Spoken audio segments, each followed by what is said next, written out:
Unilever has a long history of seeking to do well by doing good. Our founders, they weren't just entrepreneurs. They were businessmen with a social conscience, addressing the social issues of their day. In 1872, Vandenberg and Jurgens, probably blunt Dutch people, set up a factory to make margarine, a nutritious alternative to butter, which at that time was expensive and in short supply. Coming to the UK in the 1880s, William Lever, he brought bars of Sunlight soap to Victorian Britain 145 years ago and helped to address the problems of poor sanitation and high infant mortality.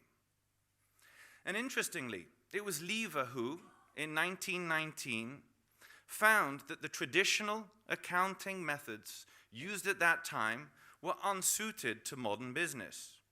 So he formed the Institute of Cost and Works Accountants, the ICWA, to provide him with the information and skilled people that he needed to run his business successfully. The ICWA became the Chartered Institute of Management Accountants, and Lever brothers joined with Vandenberg and Jurgens to become Unilever. Today, Unilever is a 50 billion euro business facing new challenges. Whether it be an increasingly volatile, uncertain, complex, ambiguous world, be it the increasing scarcity and cost of key resources, or the impact of extreme weather patterns on our supply chain and our consumers. These challenges clearly affect everybody's business here today and everywhere. We cannot sustain our current lifestyle without stealing from our children or our grandchildren, nor can business continue to grow without regard for the environmental and social costs. So it's simple. We need a new business model. And that's why here at Unilever, we have put the Sustainable Living Plan at the heart of our growth strategy. Not on the side, on the left or on the right, but at the heart of our strategy. Our commitments, again, I hope, are simple and clear. Firstly, it's to improve the health and well-being of more than 1 billion people. It's to halve the environmental footprint of the making and use of our products. And thirdly, it's to enhance the livelihoods of hundreds of thousands of people. And we want to put a time limit to that and try and do this by 2020. Let me turn to finance. Finance has a key role in delivering this plan.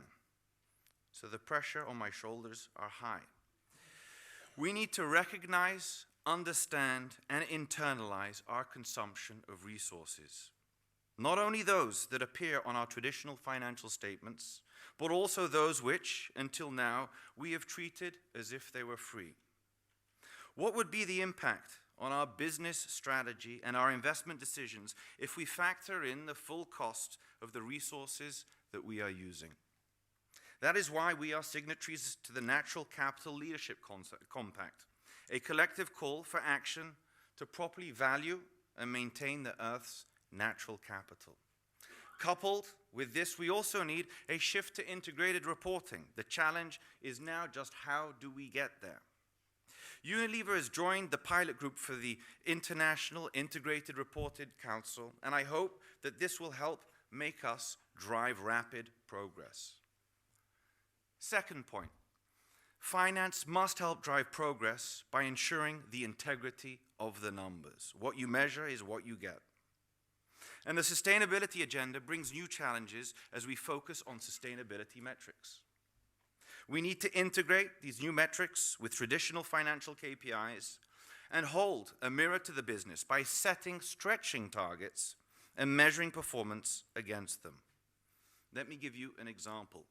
The Unilever Sustainable Living Plan includes 50+ specific time-bound targets. My team has been working to first ensure that the metrics are fit for purpose and are sufficiently robust to integrate into our regular performance reporting. The next step is to embed these metrics into the scorecards with our senior leaders and drive them to drive progress. And given that external stakeholders also need confidence in our sustainability reporting, we are pursuing external assurance. This also helps drive continuous improvement. Third point, finance has a key role to play in helping to make the right trade-off decisions. At Unilever, we are finding that our sustainable living plan is unlocking growth opportunities and delivering savings at the same time.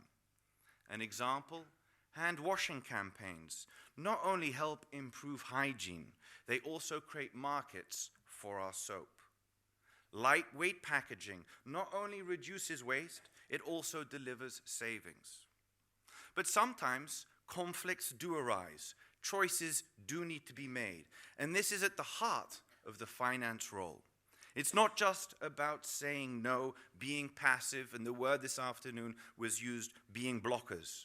We need to work to find solutions which allow us to grow both profitably and sustainably. As an integrated function, as an integrating function, finance also has a unique perspective across the entire value chain. We need to use this perspective within finance to ensure that the consequences of our actions are consistent with all our goals. Otherwise, we risk becoming victims of the law of unintended consequences. Taking my previous example, we can only lightweight packaging if the resulting products are strong enough to pass through the supply chain in good condition and are appropriate for the end user needs. And finally, we have a responsibility to be agents of change with external stakeholders, whether they be investors, lenders, auditors, stock exchanges, the list goes on. We are, within finance, responsible for communicating the need for change and what our business is doing to respond to the challenge. And by doing so, we hope to encourage others to follow suit. So, what needs to change for finance to drive better decision making? I think there are three key dimensions. The first one is we need to tackle short-termism within the business and the investment community. Unilever decided to abolish earnings guidance in 2009, and then in 2011 we stopped full quarterly financial reporting. Instead, we now publish trading statements for Q1 and Q3, keeping the full financials for only the half and the full year. We seek long-term investors who understand what we are trying to achieve and share our vision for long-term value creation, not those for the ones looking for a fast return. Secondly, we need to make it clear that this is both about risk and opportunity, and I underline this word. It is easier to focus on the risk since it's easier to quantify. But it's just as important to communicate the growth opportunities that emerge when a business responds to this changing world. My gosh, finance could have an impact here. Our customers and the people who use our products are starting to care more and more about these issues, and they are starting to vote with their wallets. It really is happening. So we need to actively engage with these consumers to meet their needs through products and services that sustain rather than deplete the natural capital, the social structures upon which we all depend. I am clear that sustainability, done well, can be good for growth and good for profits. Finally, we need to engage with governments and other policymakers and regulators. We need the right frameworks and incentives to reward sustainable businesses and give them enough confidence in the regulatory framework so that they can invest and move forward. So all of this brings me on to the role of the Chief Financial Officer. I have been one for now 11 years. I'm still trying to work out what we're supposed to do. In confronting the challenges of sustainability, the issues are complex. There's no single individual that can have all the answers. Therefore, it was an honor for me to be invited to join a round table of CFOs who met this afternoon to discuss the unique challenges that we have navigating this fast-changing landscape that presents in our daily roles. We had a very productive discussion. And now, more than ever, I see the benefits of such a forum to share experiences, reflect on the things that work and the things that do not, and to champion this agenda within and outside our companies. I tried to summarize what we discuss in 3 or 4 L's. The first one is a forum is a place where we can learn and we can share. The second one is, I think it's a place where we can demonstrate leadership.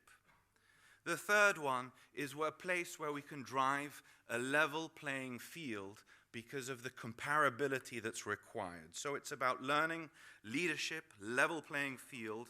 And lastly, it's also about linkage. There are so many associations, so many organizations. We need to make sure there's the right linkage and not overlap, because otherwise we will be ineffective.